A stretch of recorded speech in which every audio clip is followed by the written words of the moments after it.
Perempuan insan kamil dalam Al-Quran.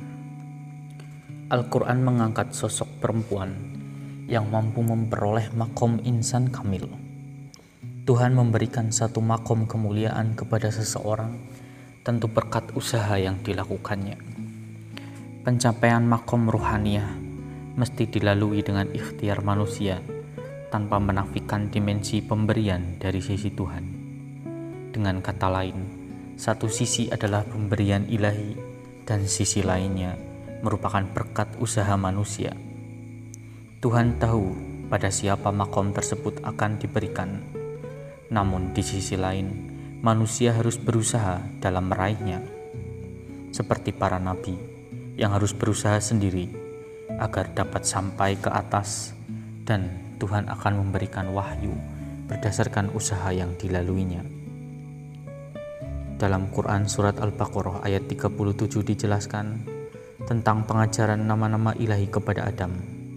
Kemudian Adam menerima beberapa kalimat dari Tuhannya. Ketika Adam menerima kalimat dari Tuhan, kalimat tersebut bukan kalimat dalam bentuk tulisan, tapi merupakan hakikat kalimat. Tuhan mengejarkan secara langsung hakikat tersebut kepada Adam.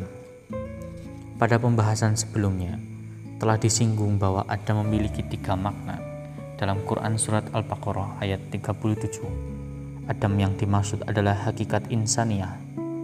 Seluruh para nabi adalah manifestasi dari nama Adam, dan Adam inilah yang menerima pengajaran nama-nama ilahi. Hakikat insan kamil tidak diikat oleh personalitas tertentu, melainkan diikat oleh kualitas. Hal ini yang membedakan sebutan nabi pertama dan manusia pertama yang menunjuk kepada orang tertentu.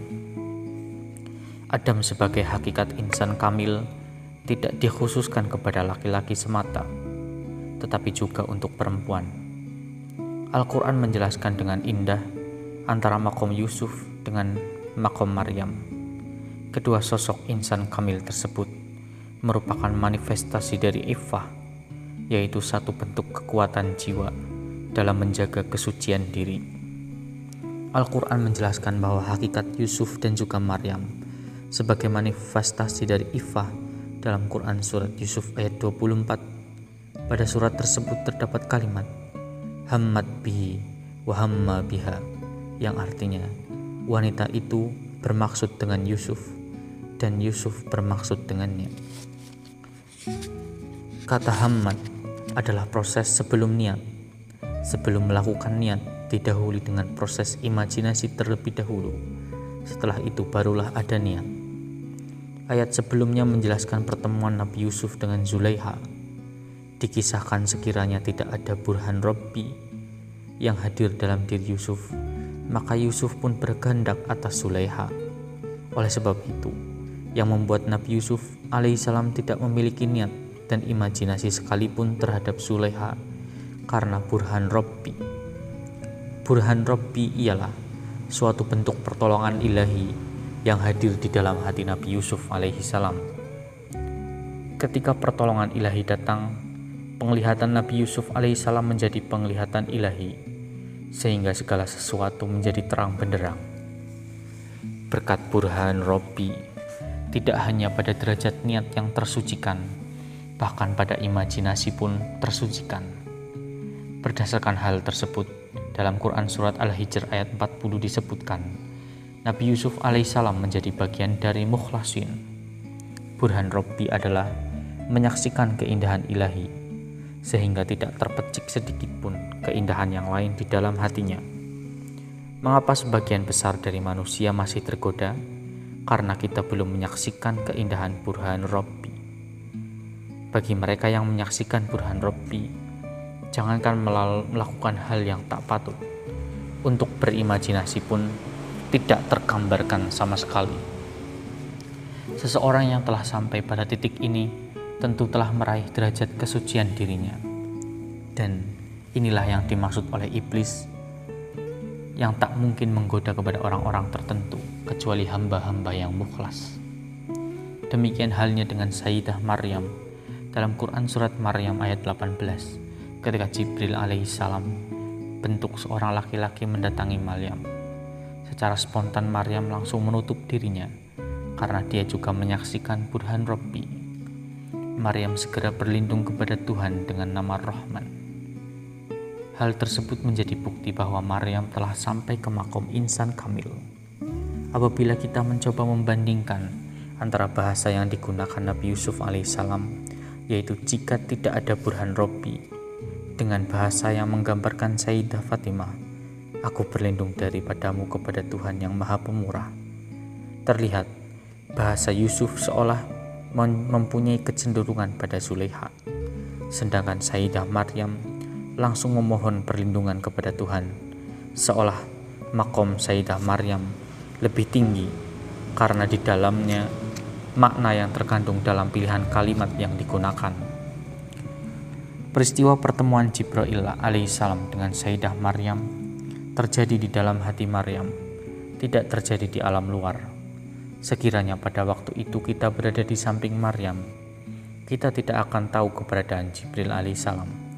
Sama halnya dengan peristiwa Nabi Musa alaihissalam ketika berdialog dengan Tuhan. Ketika Musa ingin menyaksikan Tuhan, seketika gunung hancur dan Nabi Musa alaihissalam pingsan. Peristiwa tersebut tidak terjadi di alam eksternal, melainkan terjadi di hati Nabi Musa alaihissalam. Oleh sebab itu, peristiwa tersebut tidak merekam dalam sejarah, tanpa terlihat gunung mana yang hancur. Sayyidah Maryam memiliki makom yang tinggi. Dimensi keperempuanan di dalam dirinya tidak menjadi penghalang guna memiliki makom ruhaniyah yang luar biasa. Bahkan sebagian penafsir meyakin bahwa makom ruhaniyah Sayyidah Maryam lebih tinggi dari Nabi Yusuf alaihissalam jika ditinjau dari penggunaan bahasa yang digunakan. Salah satu faktor Sayyidah Maryam mampu mencapai makom ruhaniyah yang tinggi ialah berkat asuhan ibunya. Sewaktu ibunya hendak melahirkan Maryam, dia segera bernadar menyerahkan anak tersebut kepada Tuhan.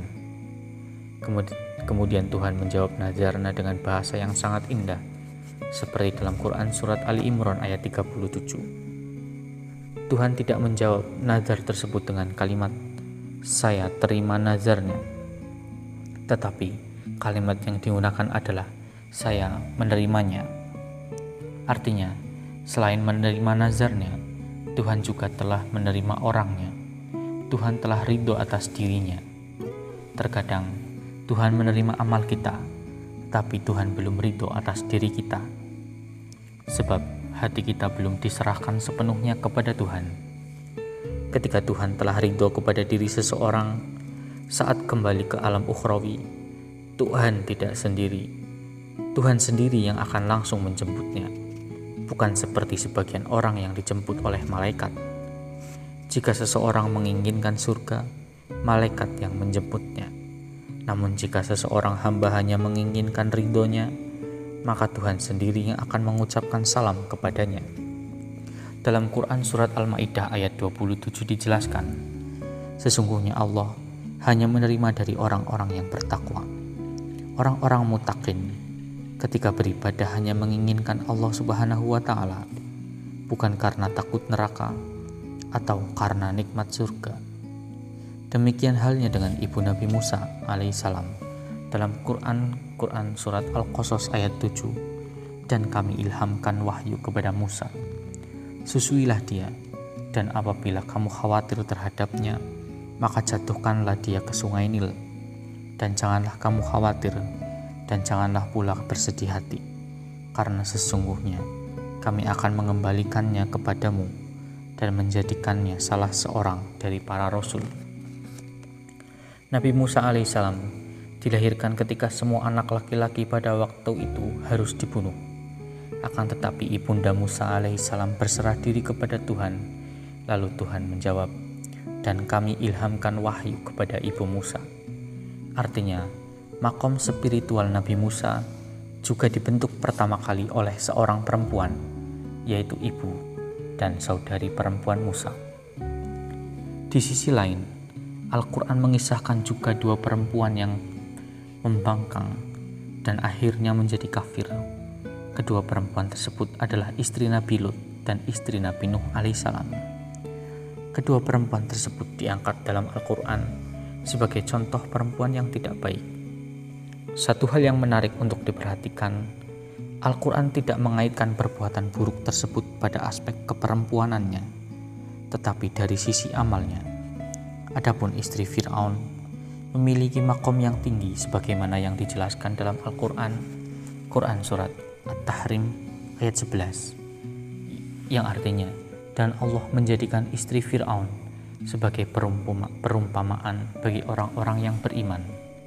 Ketika ia berkata, "Ya Tuhanku, bangunlah untukku sebuah rumah di sisimu dalam surga, dan selamatkanlah aku dari Fir'aun dan perbuatannya, dan selamatkanlah aku dari kaum yang dolim." Kalimat yang digunakan istri Fir'aun dalam ayat tersebut menunjukkan betapa tinggi makom ruhaniyah yang dimilikinya. Memang sulit membayangkan Fir'aun yang sedemikian jahat memiliki seorang istri dengan pencapaian makom ruhaniyah yang tinggi. Ini menunjukkan betapa luar biasa istri Fir'aun menjaga dirinya. Doa yang dipanjatkan istri Fir'aun kepada Tuhan, "Wahai Tuhanku, berikan padaku di sisimu rumah di surga," tidak menyebutkan rumah terlebih dahulu, tetapi mengawalinya dengan menyebutkan di sisimu. Terlihat tidak ada perbedaan yang signifikan pada kedua kata tersebut. Mendahulukan kata di sisimu dibandingkan rumah adalah tanda adab yang tinggi seorang hamba di hadapan Ilahi. Lalu bagaimana dengan Sayyidah Maryam? Apa ada bukti jika beliau memiliki makom yang tinggi? Beberapa ayat Al-Quran bisa menjadi petunjuk bahwa Sayyidah Maryam memiliki makom spiritual yang tinggi. Salah satunya dalam Quran Surat At-Tahrim ayat 12, dan juga menjadikan Maryam putri Imron yang memiliki kehormatannya. Maka kami tiupkan ke dalam rahimnya sebagian dari roh ciptaan kami yang membenarkan kalimat-kalimat Tuhannya dan kitab-kitabnya sebagai perumpamaan, dan dia termasuk orang-orang yang taat. Al-Quran juga mengisahkan tiap kali Nabi Zakaria alaihissalam masuk ke kamar Sayyidah Maryam, selalu saja dia menemukan makanan. Allah Subhanahu wa Ta'ala berfirman dalam Quran Surat Al-Imran ayat 37, setiap kali Zakaria masuk untuk menemui Maryam di mihrab, ia mendapati makanan di sisinya. Zakaria berkata, "Hai Maryam, dari mana kamu memperoleh makanan ini?" Maryam menjawab, "Makanan itu berasal dari sisi Allah. Sesungguhnya Allah memberi rizki kepada siapa yang dikehendakinya tanpa hisab." Demikian halnya dengan Quran Surat Ali Imran ayat 42-43 yang artinya, "Dan ingatlah ketika malaikat Jibril berkata, 'Hai Maryam, sesungguhnya Allah telah memilihmu, menyucikanmu, dan melebihkanmu atas segala wanita di dunia yang hidup semasa denganmu. Hai Maryam, taatlah kepada Tuhanmu, sujud dan rukuklah bersama orang-orang yang ruku.'" Adapun mukjizat luar biasa yang dimiliki Sayyidah Maryam ialah mengandung seorang anak tanpa ada seorang laki-laki yang menyentuhnya. Ketika Jibril alaihissalam mengabarkan kepadanya akan mengandung seorang anak bernama Isa, sebagaimana dalam Quran Surat Ali Imran ayat 45, yang artinya, "Ingatlah ketika malaikat berkata, 'Hai Maryam, sesungguhnya Allah memberi berita gembira kepadamu dengan kelahiran seorang putra yang diciptakan dengan kalimat yang datang darinya. Namanya Al-Masih Isa putra Maryam, seorang terkemuka di dunia dan di akhirat, dan termasuk orang-orang yang didekatkan kepada Allah." Ayat-ayat tersebut menunjukkan ketinggian makom Sayyidah Maryam ketika seorang mampu berdialog dengan Jibril alaihissalam, bahkan mampu berdialog dengan Tuhan. Sudah pasti orang tersebut memiliki makom ruhaniyah yang tinggi.